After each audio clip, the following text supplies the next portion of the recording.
Hey guys, today we're going to talk about a little quick video about how to use a soap sample and get it going, because these are too small. These little sample tubs are too small to work in with your brush directly. Okay, I use a shaving bowl to generate my lather. If you like to face lather, then there's some different ways you can go about it, maybe, but I think a lot of face lathering guys will still use some kind of a bowl to whip up the early lather and to get that sample into the brush. And then once the sample is in the brush, then they can proceed with the face lather. But what we do, this is a 1/4 teaspoon measuring spoon.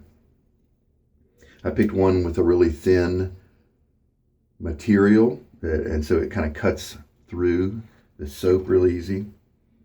So we take our soap tub, and I just like to start out with most soaps at about a 1/4 teaspoon because it seems to be just the right amount for most soaps, or a little bit more than just the right amount.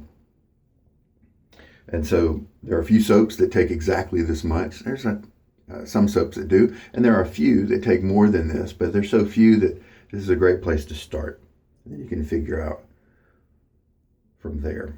So then you just hook out the amount, put this away. Now, of course, if you don't want to buy a 1/4 teaspoon for this purpose, you can just hook out that amount. Sometimes I think of it as kind of an excess that might fit on top of my thumbnail.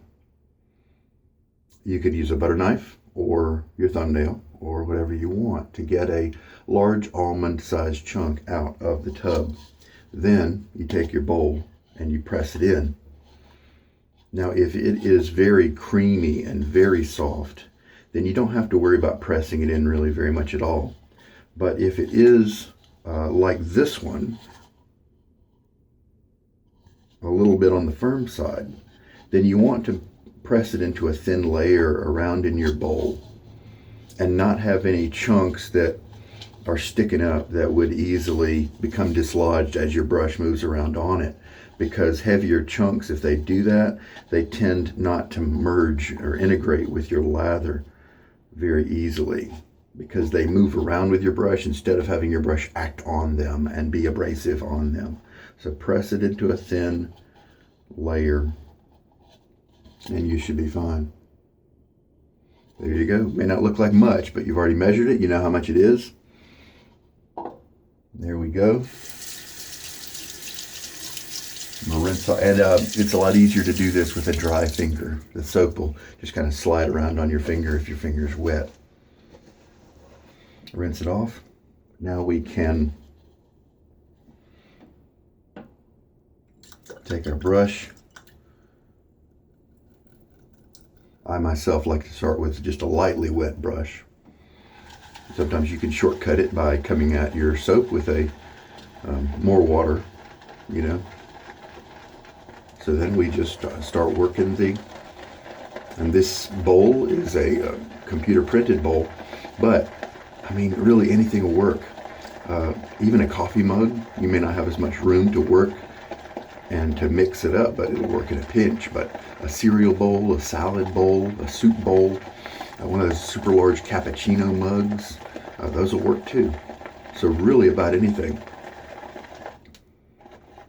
And just, we're gonna keep working it.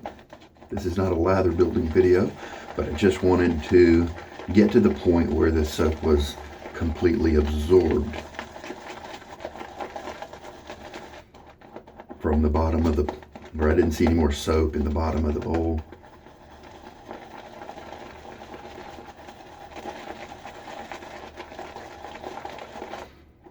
So this will work whether your soap came to you in one of these tiny little tubs, or if it was a penny sample that somebody sent you, which is just a kind of the amount that I showed you squished, so that it could into maybe a Ziploc bag so it can be mailed through the mail. And you just would rake up and scrape up all that you could, press it into the bottom of the bowl. So this looks like it's all been absorbed. And there we go. If I were a bowl lather, which I am, I would just keep adding a little bit of water. I like to add in teaspoon amounts at first, and then after I've added maybe 2 or 3 teaspoons, I'll switch to half teaspoons until it is the right consistency that I like. If you're a face lather, then you could just kind of get together a big glob of this stuff and start working it on your face and slowly add water to your brush as you keep on going. And there's all kinds of hybrid methods in between. You can choose what works best for you. But this is one way that I load samples from those tiny little sample containers.